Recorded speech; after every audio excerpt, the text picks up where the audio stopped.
pain will always be there. I'm just able to handle and manage it well. Parang nakasanayan na. Hmm. May biglang pumasok lang sa isip ko. Kaya ako nagpa-pause. Ano yan? May iiyak ka na, tapos bigla kang tatawa. Yung parang, huwag kayo iyak. Ayoko may marinig. Yung hikbing-hikbi ka na, ang sakit na ng puso mo. Walang marinig. Paano walang maririnig? Hikbing-hikbi na nga ako eh. Yung parang, sabi nga, we are taking time bomb. Normally, ang sagot ko is, I'm fine, I'm okay. Sometimes I'm fine, pero I'm fine. fine, I'm okay. Pero sometimes kasi you wanted to tell the person that you're not. Kaya lang, ayaw mo lang sigurong maging burden dun sa tao na yun.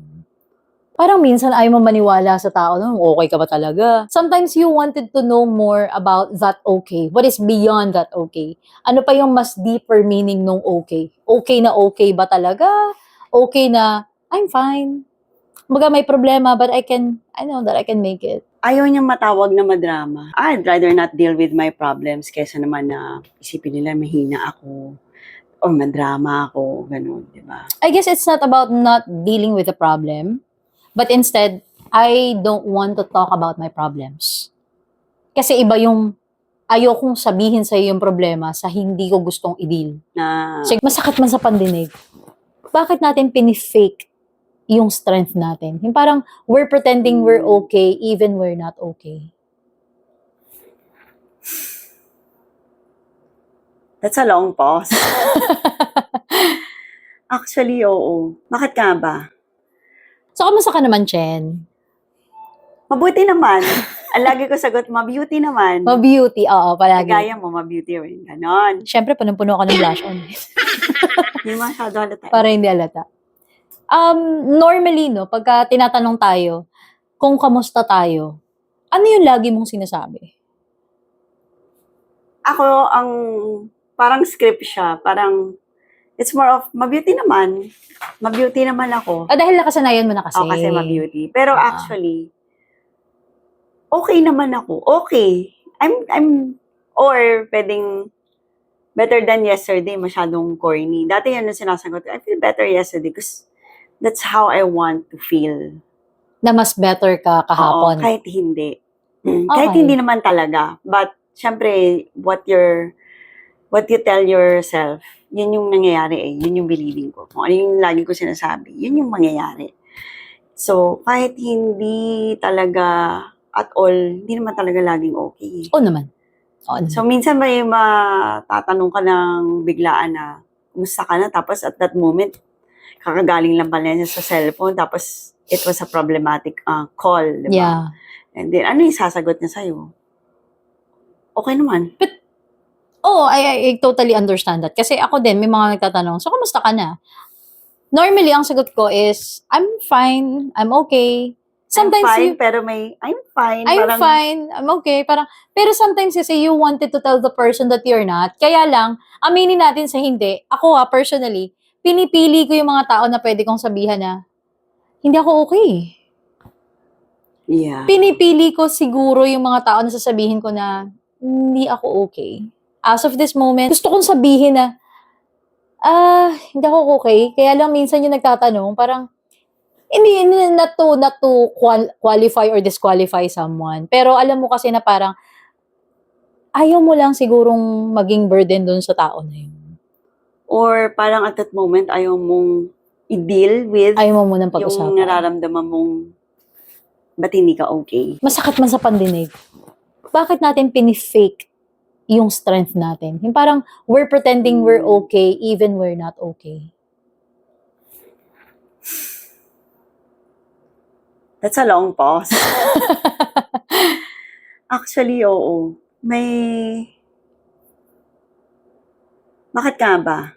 Ako, hindi at all times I'm okay. Because kailangan ng pagkakataon, kailangan ng sitwasyon. Parang bigla akong naging katono si Auntie Claire.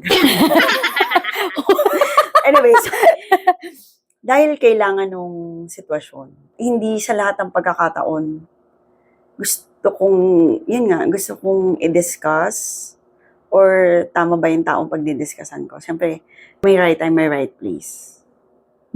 May right person. Hindi porke nakausap mo na, okay ka, hindi okay, yung ganun, drama mo naman, di ba? Pero have you been in that situation kung saan, ewan ko if this is the right term to say, nag-breakdown or nag-meltdown ka na talaga, hindi ako okay, parang gano'n. Have you been through that situation?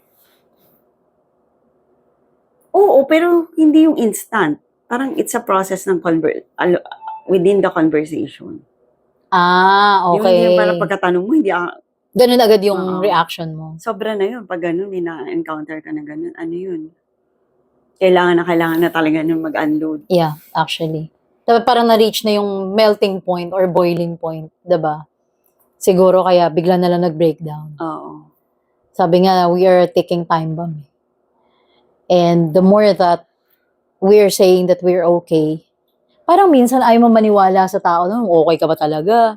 Parang ganon. Mm. Sometimes you wanted to know more about that okay. What is beyond that okay? Ano pa yung mas deeper meaning nung okay? Okay ba talaga? Okay na, I'm fine. Kumbaga may problema, but I know that I can make it. And gano'n naman talaga tayo, di ba? I believe even yung mga viewers natin na parang, I'm okay. Kumbaga parang matatapos din to. And parang doon siguro nabibuild yung resiliency natin. And at the same time, doon din nabibuild yung, para sa akin nabibuild din yung hindi pretending yung word eh. Aside from being resilient, doon din nabibuild yung hindi na natin nare-recognize yung emotion natin na dapat i-recognize. So in a way, parang nasasanay. Oo. Pag ako naniniwala ako dyan na darating yung point na nasasanay ka na, yun yung sagot mo. At palagi ka na lang talagang hindi maging okay is pag hindi mo talaga na-address yung mga issues. Kasi nagpatong-patong na lang siya. Hanggang sa one of these days, bigla na lang may trigger. Tapos lahat yun sasabog. Kaya may mga iba na makikita mo na, di ba may mga nagva-viral na nakikipag-away? Oo. Parang saan itinatapon nagaling yung, to? oo. I don't know ano yung pinanggagalingan ng mga ganung galit. Kasi minsan pag may nag-viral na video, hindi naman natin alam, hindi na nakukunan yung initial part eh. Kaya parang minsan hindi siya buo, kaya hindi mo minsan masisisi. medyo may bias Oo. no? Kaya, sige, kung may makita tayong ganun, let's say, bigla na lang nagalit out of nowhere na simpleng bagay. Alam mo naman na simpleng bagay lang. Mapapasabi ka talaga, ay, madami na talagang bit-bit to. Yeah. Hindi mo naman sila ginajudge, pero in a sense na whatever it is, sana hindi nauwi sa ganun. Kaya lang, we respond according to what triggers us. And that's one thing na parang I recently understand, although hindi pa totally naiintindihan, na sinasum up pala natin as human yung emotion natin into just 3 things. Into 3 types of emotion. Di ba napagkwentuhan natin to? Whereas, meron palang 80 plus. 87 type, emotions. oo, 87 type of emotions. Tapos sinasum up lang natin siya sa 3. It's either sad, angry, happy. That's it. Yeah. And kaya parang there's a deeper meaning beyond that okay. Kaya siguro hindi mo masabing, okay ba talaga ako? Kasi hindi mo rin ma-determine ano ba talaga yung nararamdaman mo eh. Kasi yung sad, pwede kang disgust, pwedeng frustrated, pwede kang depressed, pwedeng may anxiety. Hindi mo siya madidefine. And it's hard. Kaya, I guess, based dun sa nabasa ko na yun, medyo naipaliwanag niya para sa akin kasi hindi ko pa tapos basahin. Ano yung mga iba't iba mong nararamdaman? Parang mas, okay, so kailangan ko palang maintindihan in order for me to know kung paano ko siya maa-address.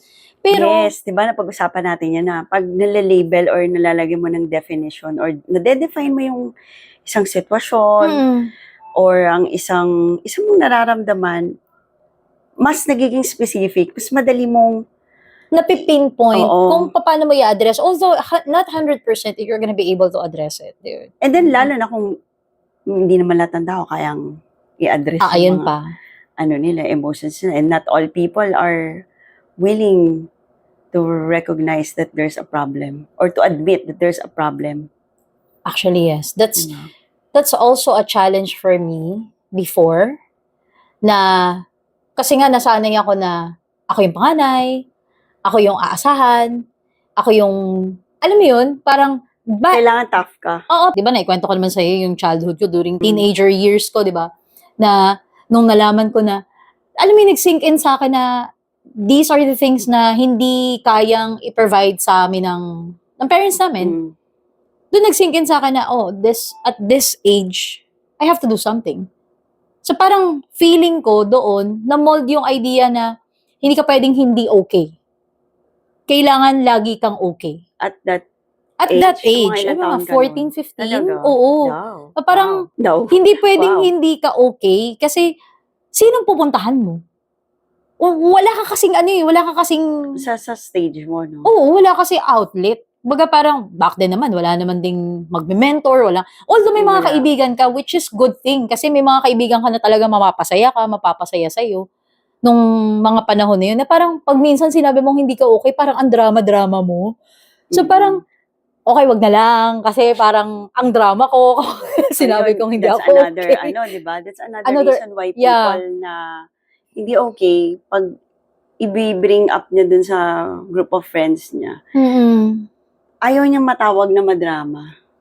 Oo, ayaw So, another reason is, it's either you don't want to look bad or weak.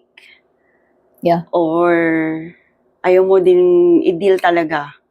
Pag you don't want to look bad or you don't want to look weak, well, it's more of your ego ang pinapaandar mo. That's why I'd rather not deal with my problems kaysa naman na isipin nila mahina ako or madrama ako, ganun, di ba? I guess it's not about not dealing with the problem, but instead, I don't want to talk about my problems. Kasi iba yung ayokong sabihin sa yung problema sa hindi ko gustong i-deal. Siguro, I'm leaning towards dun sa ayoko na sabihin sa yung problema ko kasi one thing, isang sa mga reason is sabihan mo ko na madrama. Number 2, not all people can listen or can handle the problem that you're gonna tell them, oo. Oo. Baka lalo pang lumala, no? At saka baka sila pa yung mas mabigatan. Ayun pa yung isang iniisip ko, yan parang, yung burden pa ako rito. Huwag na nga, saya-saya na nga lang namin. Alam mo yun? Undeserving? Hindi naman. I guess, hindi ko naman yan alam nun eh. O sa bahay, di man natin alam wala naman ako idea sa mga ganun. Ay, kaya pala hindi ako nanghihingi. Hindi, okay na, wag mo na akong bayaran. Undeserving. Di ba napansin niya naman na napaka-inviting, warm, at saka ang ganda ng vibes ng aming studio. And do you want to have this kind of vibe too? This lamp, titignan nyo lang yan na maliit, pero grabe, gusto ko tong warm lights na to, di ba? Totally dark talaga yung room. Yes. Ang saya niya sa room na dark. Yes, kasi mas madali ako nakakatulog. Parang may calming effect siya. Oo, tapos kapag naman meron akong inaaral, nagbabasa ako, or if I'm working, pag ito yung light sa tabi ko, parang mas nagpo-function yung brain ko ng maayos. Wala siyang distraction. Parang it made my brain calm. Actually, this is a Bluetooth na speaker Yes. na may ganitong light effect. Di ba ang ganda niya? Kasi Bluetooth Pang-camping speaker na light siya. Pang-camping light, tapos may Bluetooth speaker siya. Tapos may iba't ibang ano siya. Ayan, nag-power on na siya. Tapos nababago pala yung kulay nito. Yung? Ayan o. Yung parang nag-fade at chuchu siya. Ayan o. Oo. Yan, di ba? So, ang dami niyang mode. Nakakatuwa. And this is also a Bluetooth speaker, sabi nga ni Chen. Yung link ay nasa description box below kasi baka mapagtripan nyo para naman magkaroon kayo ng magandang vibe sa bahay habang nagkikwentuhan. Sa tingin mo, mas okay ba na just to keep it to yourself or mas mahalaga na may pagsasabihan ka? Sa akin, actually, totoo lang. Nasanay kasi ako nung bata ako. Whenever I have problems, I believe yung mga sisters ko din. Ewan ko lang kung may mga friends sila. Pero ako personally, wala kasi akong masasabi kong friend na mapagsasabihan ko ng mga problems ko eh. Nung Masama time siguro na nung bata ugali ako. mo. Hindi, joke. Very limited. Ever since, limited talaga yung friends ko na parang pag nanonood ka ng mga series like TGIS, alam mo yung age, parang sabi ko, ay sana pag tanda ako. May ganyan kang circle of friends. Pero kahit nung nag-college ako, pag summer na, wala na, parang nade-detach ako sa kanila pag summer. Kasi nga, ang layo ko nga di ba? And then, nung college, ganun din. Yung mga naging ka-close ko, nasa syudad, ako so parang, hindi talaga ako nagkaroon ng ganung kaibigan na matatawag ko na mapag-confidean ko. And even when I was in my 30s na, siguro introvert ako in such a way na kaya kong nasanay ako na ganun hindi ko masabi sa parents ko. Yeah. Because they're not that type na yung matatakbuhan mo. Kumbaga kung support system na galing sa family, wala akong ganun. Wala akong ganun kinalakihan. Wala ding tito, tita. Wala talagang ganun. So nasanay ako na I keep it to myself. And then, may mga times na nasasabi ko sa mga barkada ko, wala naman na itutulong So parang maaga pa lang, siguro mga mid-20s, gano'n, nagkaroon ako na realization na hindi naman nakakatulong din. So parang pag puro problema yung isinishare mo sa mga kaibigan ko, napansin ko, at the time kasi Parang hindi ayaw ka naman na talaga nila sila kausapin. barkada. Hindi talaga sila matatawag na super friends. Oo, parang friends lang sila pag mag-shot, ganun. Okay. Pero after nun, wala na. So, hanggang sa, yun nga, natuto akong aralin or mag-research about different emotions, mga ganun, mga behaviors. So, ako na yung nag-deal with, suma-attend ako ng iba't ibang training to discover myself. And dun ko na-discover yung mga strengths and weaknesses ko talaga. Pero yes, maganda sana kung may napagsasabihan ka na papakinggan ka, and then, kung wala namang maitulong, at least may makikinig lang. So that's what I'm about to say. That's what I'm about to ask. Kasi baka back then, you thought that they are not actually helping you. Or there's nothing that they can help you out. Baka naman, back then, yung pakikinig lang nila is already enough. Baka kasi may ini-expect lang tayo na, dapat may sasabihin to para mapanatag man lang yung loob ko. 'Di ba? Pero pag bata ka kasi parang, Yeah. 'di ba, iba talaga yung perspective mo nung bata ka pa at saka nung medyo nagkaka-age ka na. And then, syempre, pag bata ka, parang pag may problem, parang, ano to, ganyan. Parang hindi mo alam as compared to sa ngayon. And then, ang maganda today with the technology, with the SOCMED or social media, yung pag may topic ka, ang bilis mo na lang i-research, ganun. But still, masarap talaga siya kung may kakwentuhan ka na magkaiba kayo ng opinion kahit papano or alam mo yun. Agree. Kasi narwa-widen yung kumbaga, lalo na kung open ka to other people's opinions or perspective, mas maiintindihan ko kung ano tong pinagdadaanan ko. Kahit kasi sobrang dami na ng available information ngayon online, mag-type ka lang sa YouTube kung ano yung gusto mo ma-address, maraming lalabas Right? But still, kailangan pa rin ng human intervention. Human intervention in a sense na kailangan mo talaga ng kausap. Yes, kailangan talaga natin ng kausap. And kapag dumating ka dun sa point na wala kang kausap, kausapin mo yung sarili mo. Personally, what I'm doing, pagka hindi ko talaga siya masabi, kasi not at all times masasabi ko sa'yo lahat ng problema ko, and you know that. The reason behind is, I know you're also going through something. And yun na ako Pero, it's a work in progress. It's already a work in progress na sometimes, may ganito. And di ba, minsan nga, nagugulat tayong dalawa, biglang, iiyak tapos tawa. Ikaw naman, na napapansin ko sa'yo, pagka may sasabihin kang problema, maiiyak ka, and then tatawanan mo. Kaya sabi ko, uy, hayaan mo lang, umiyak ka lang, bakit ka tatawa? You switch immediately, kasi nga, I guess, even ako, yun siguro yung... Nasanay tayo sa ganun, yung defense mechanism. Ayun yung siguro yung defense mechanism ko, na parang, kaysa makita na umiiyak ako, tatawanan ko na lang. Diba? Kaysa minsan yung emotion mo, kahit malungkot ka, hindi nakikita ng tao na malungkot ka kasi, or kahit malungkot ako, hindi nakikita ng tao na malungkot ako kasi matik kailangan masaya. Kaya yung sabi ko kanina, nasanay ka kasi na ganito yung pinaproject mo.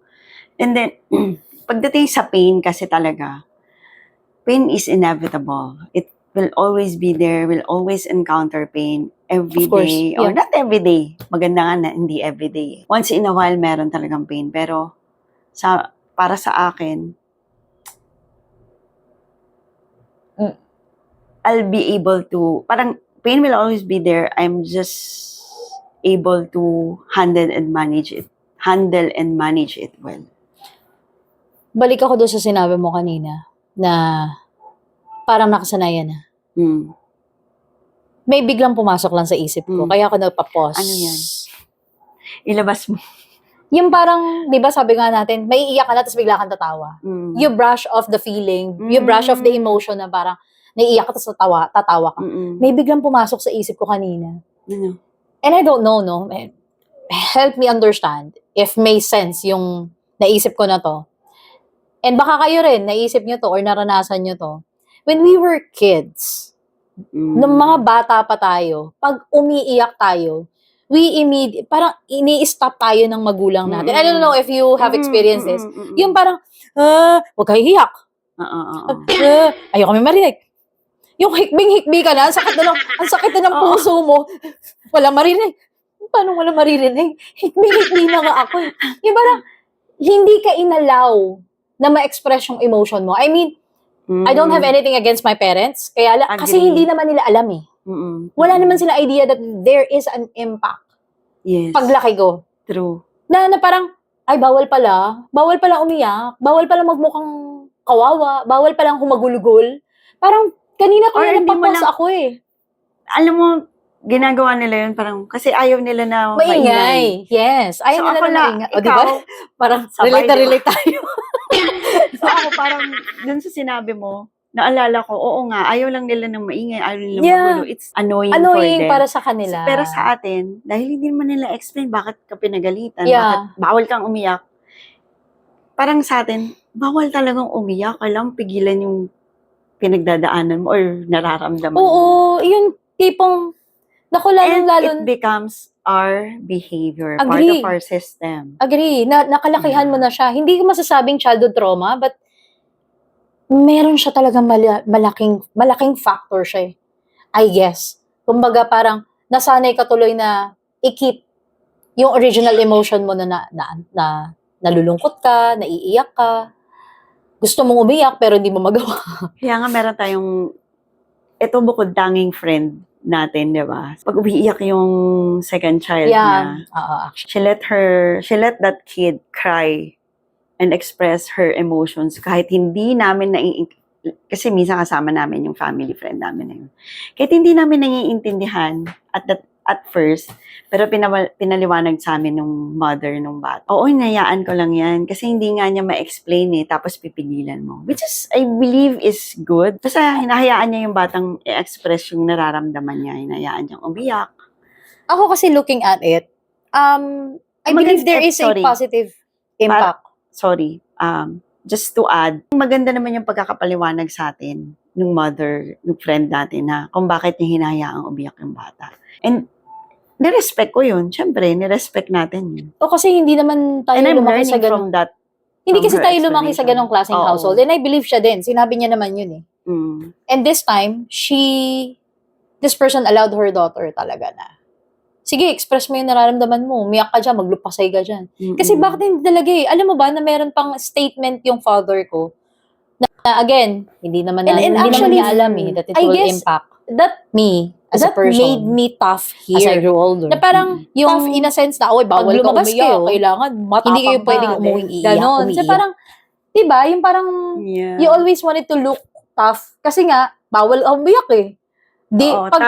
Tough nga siya talaga. Pagka lumabas kayo ng bahay, patagal ng sting. She's really a tough person. And pwedeng maganda naging impact sa'yo para sa akin na. Kasi parang maraming mga bagay na nangyayari sa buhay mo na kayang-kaya mong i-handle eh. Hindi mo talaga basta-basta iiyakan, pero secretly, iniiyakan mo yun. I remembered, meron akong friend, nakausap ko one time, na parang iniiyakan namin yung mga, halimbawa, sobrang hirap na trabaho. Sobrang hirap na face nung trabaho na yun. Pero ngayon, sobrang ginagawa na lang namin kahit alam mo, nakapikit ka. Sabi niya, grabe no, iniiyakan lang natin dati, pero ngayon, ito na yung halos na ginagawa natin that actually gave us more blessing. Sabi niya ganon. Pero yung adversity quotient mo on that part is naging mataas tuloy. Pwede. Ako, wala akong ganyan. Hindi ko maalala eh. Sabi ko nga sa'yo, kahit sa sports, di ba parang, sana, kasi pag nakikita mo yung mga movies na pinapanood natin, yung bakit yung coach ganyan, very encouraging, ganyan. Tapos, I was into sports when I was in high school, college. Parang hindi ko maalala na may ganung coaching style yung mga naging coach ko sa sports na sinalihan ko back then. Nag-aaral pa ako. Siguro sa'yo, sabi mo kasi parang wala kang gano'n na, pero I guess, kasi di ba, naikwento mo sa akin, parang, hinayaan ka nila na mag-decide, hinayaan ka nila na mag-ganito, hindi sinasabi sa'yo ng father mo, kung ano yung kailangan mong kunin, na course, parang walang gano'n. Siguro sa amin magkakapatid, ako yung pinakagala, in a sense, na ako yung inaalaw. Ikaw yung Kasi sa sports, free-spirited. kailangan, parang gano'n. So, sa sports kasi kailangan may training, gano'n. Kailangan minsan may tour kami sa ibang town or province. So, inayaan lang ako. Pero pag yung ate ko, parang kailangan secure na Even secure. yung bunso mo, diba? Oo, mas lalo. Parang Siguro. guarded.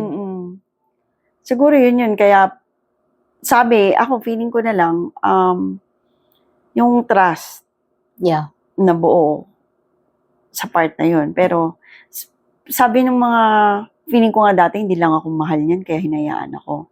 Diba? May mga ganung moment tayo. Sino nagsabi niya sa'yo sa sabunutan ko? Hindi, ako. Ah. Ako yung nagsasabi na sa sarili ko. Mm-mm. Pero sabi nila, hindi, masyado lang, an elderly friend ang nagsabi na, hindi masyado lang silang tiwala sa'yo na wala kang gagawing kalokohan. Hindi Grabe. ko maalalang nakakapag-usap ako ng ganun. For my parents, no. Sorry. Not at all. Ako kasi, Ikaw ba, may ganun ka din? Ako kasi, Wisdom din ba yung... siguro isa sa mga moment ko na hindi ko talaga makakalimutan is nakita talaga ako ng nanay ko. Nakahiga ako, tapos talagang umiiyak ako, tapos hindi ko alam narinig niya. Matanda na ako.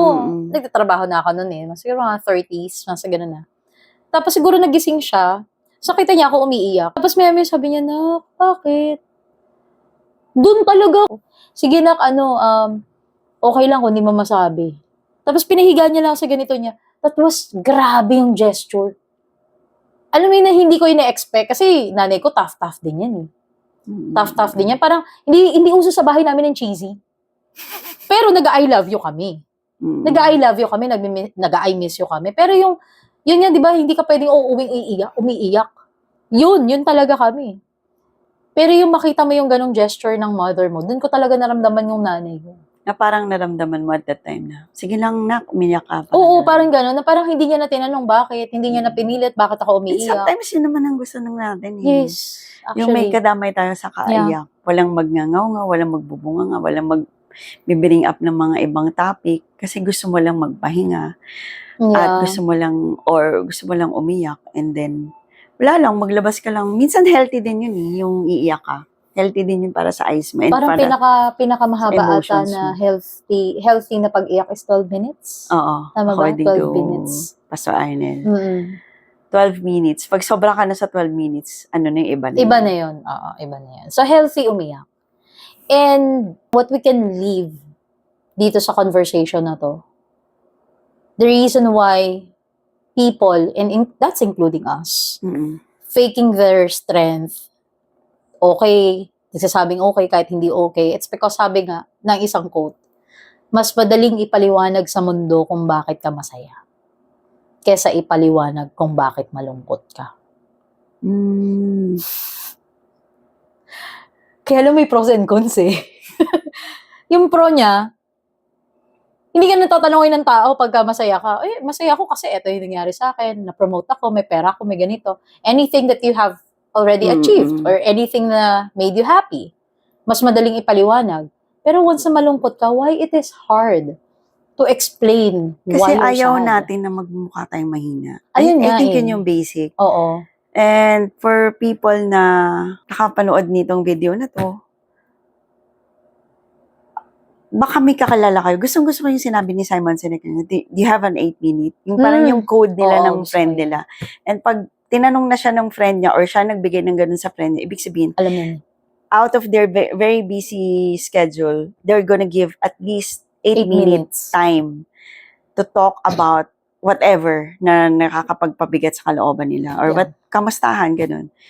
And it's really important. It's really important. Especially sa mga panahon ng ganito na ang daming distraction, na ang daming napaka-chaotic ng mundo, na parang pag hindi mo na ilabas yung mga saloobin mo, yung mga mabibigat na pinagdadaanan mo, parang it's really nice to have someone to unload it to.